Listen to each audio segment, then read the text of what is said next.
नमस्कार. तर 26 जानेवारी निमित्त आपल्या बेलोरा गावामध्ये ग्रामपंचायतनं एक असा ऐतिहासिक निर्णय घेतलेला आहे.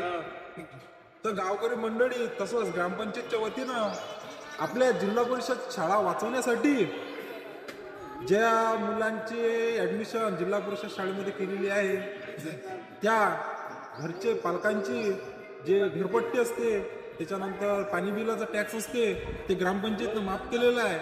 तर ज्यांचे कोणाचे मुलं आपल्या जिल्हा परिषदमध्ये शिकत असतील तर त्यांची घर टॅक्स माफ होणार आहे. तरी आपली जिल्हा परिषदची शाळा वाचली पाहिजे,